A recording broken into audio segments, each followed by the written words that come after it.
Menteri PUPR Basuki Hadimuljono menyatakan progres fisik pembangunan ibu kota negara Nusantara di Kalimantan Timur baru mencapai 25%.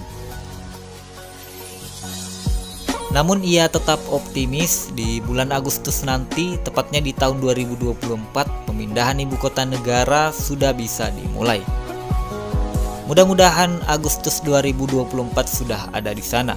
Progres rata-rata pembangunan fisik di sana sekarang 25%, ujar Basuki di Kompleks Kantor Kepresidenan Jakarta Pusat. Dia mengatakan sudah ada 33 kontrak besar pembangunan infrastruktur di IKN saat ini, mulai dari pembangunan kantor dan istana presiden, perumahan menteri, hingga kantor 4 kementerian koordinator.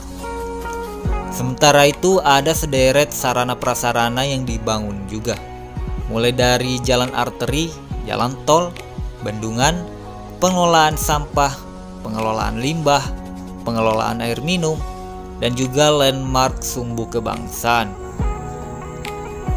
Jadi totalnya ada 33 kontrak besar yang sudah berjalan di IKN. Sementara itu dalam waktu dekat ini pula rencananya akan ada 47 tower yang akan dibangun menggunakan dana APBN. Selain ASN, apartemen itu juga untuk TNI dan Polri. Namun, hunian untuk ASN di IKN tidak hanya bentuk apartemen. Nantinya tempat tinggal ASN juga ada yang berbentuk rumah tapak. Tower-tower tersebut akan jadi rumah bagi ASN, TNI, dan Polri. Sudah diputuskan 47 tower yang akan segera dibangun untuk 11.000 ASN dan 5.000 anggota TNI dan Polri. Rencananya 47 tower itu terdiri dari 31 tower untuk ASN di West Residence, 9 tower untuk di Pas Pampres, 4 tower untuk Polri, dan 3 tower untuk BIN. Pembangunan tower untuk hunian ASN, anggota Polri, dan TNI diprioritaskan karena merekalah yang akan menjadi warga IKN tahap awal. Sebagai abdi negara, amat wajar jika mereka mendapatkan fasilitas berupa apartemen atau rumah.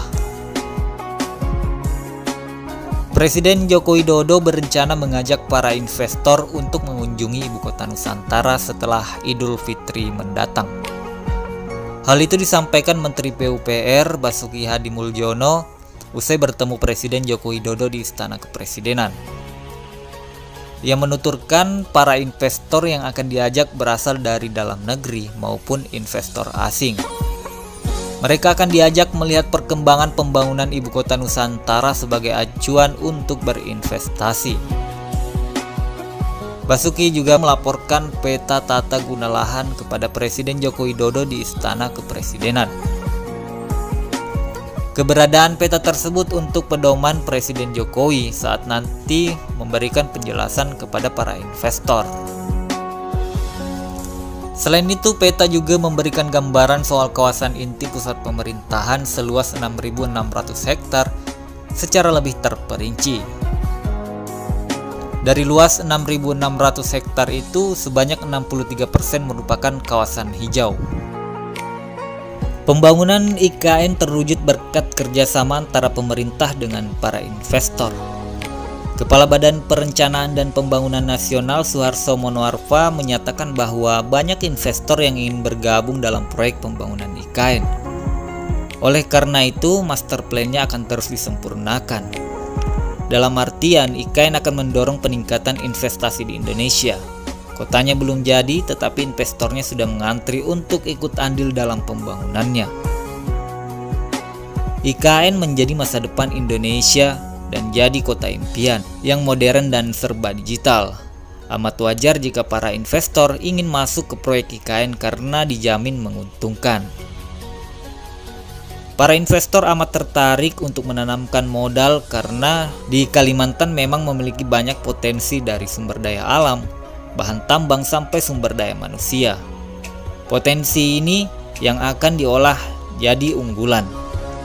Putra asli Kalimantan juga turut bergabung dan bangga karena makin banyak investor, makin banyak pegawai, dan bisa mengurangi tingkat pengangguran di Kalimantan. Para investor akan mau berinvestasi di IKN karena Kalimantan sudah dilengkapi dengan infrastruktur dan itu memang syarat mereka sebelum menanamkan modal.